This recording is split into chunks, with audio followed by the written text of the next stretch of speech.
Welcome to Our Family Cooks. My name is Allison, and today we are going to be making my grandma's famous chocolate chip oatmeal cookie recipe.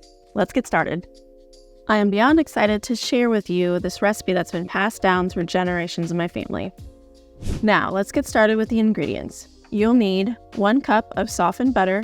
If you're like me, you never remember to soften the butter beforehand, so a tip is to dunk the butter in a glass of warm water.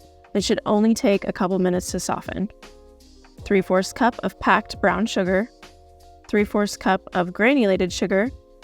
You'll also need 2 eggs, 2 cups of all-purpose flour, 1 teaspoon of baking soda, 1 teaspoon of salt, 2 cups quick oatmeal, and 1.5 cups of chocolate chips.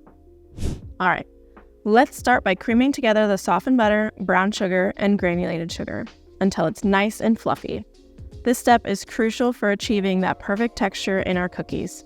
Creaming softened butter and sugar together incorporates air into the dough, helping cookies rise, puff up, and become lighter as they bake. Now, I don't know about you, but baking has always been a huge stress reliever for me. If I'm feeling overwhelmed or just not myself, baking a batch of cookies or banana bread has been a way for me to shut my brain off and only focus on the task in front of me. It's like my own personal therapy.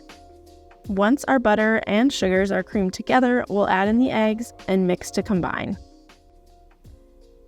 Now, let's add in our dry ingredients: baking soda, salt, and flour. You want to add your flour slowly so you don't create a flour cloud all over your kitchen counter when starting the mixer. Now comes the star of the show, the oats and chocolate chips. My mom always said the more chocolate the better, and who am I to argue with that? You'll want to add the chocolate chips in slowly so that they are evenly distributed throughout the dough.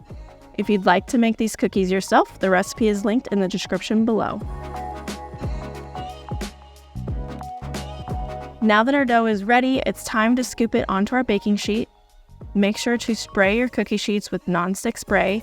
I use avocado spray. Also, I like to use a cookie scoop because it's easier and faster to get the dough onto the cookie sheets. These don't have to be perfectly circular cookies. We're baking for our family. They're going to care more about the taste than how they look. Pro tip, if you want extra chewy cookies, pop the dough in the fridge for about 30 minutes before baking. It helps the flavors meld together and prevent the cookies from spreading too much in the oven. We're going to preheat the oven to 350 degrees or 175 degrees Celsius and bake the cookies for 10 to 12 minutes or until they're golden brown around the edges. While we wait for the cookies to be done baking, let's put the extra dough on a piece of wax paper to store in the freezer. This is something my mom did quite often growing up. We'd make a large batch of cookies, bake a dozen for us to enjoy that night, and freeze the rest. Then, when you want cookies, it's easy to cut them in rectangles directly from the freezer and pop them in the oven.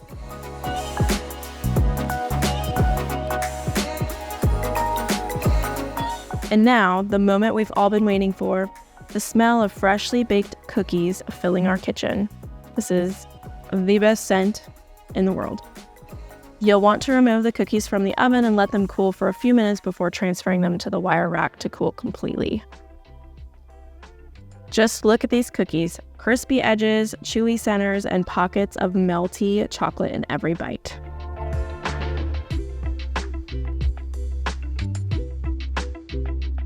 There you have it, my grandma's famous chocolate chip oatmeal cookie recipe. Let's give them a try. So this one has quite a few chocolate chips in it, which chocolate chunks actually. So I'm gonna try this one.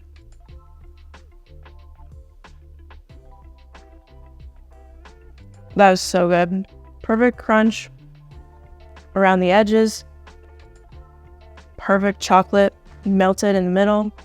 It's nice, and I like my cookies where they're not like hard. They're not fully crispy all the way through. Like I want a little gooiness on the inside, and these are perfect.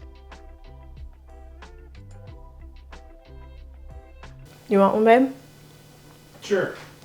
Can't say no to grandma's cookies. Perfect little crisp on the outside. Really soft in the middle. Yeah. Like I said, that's my grandma's cookie recipe. We made these all the time. as kids growing up. Probably every other week we would be making a new batch of cookies. So give it a try. The recipe is linked below in the description. Make sure to like, subscribe, and come back for more. Thanks, y'all.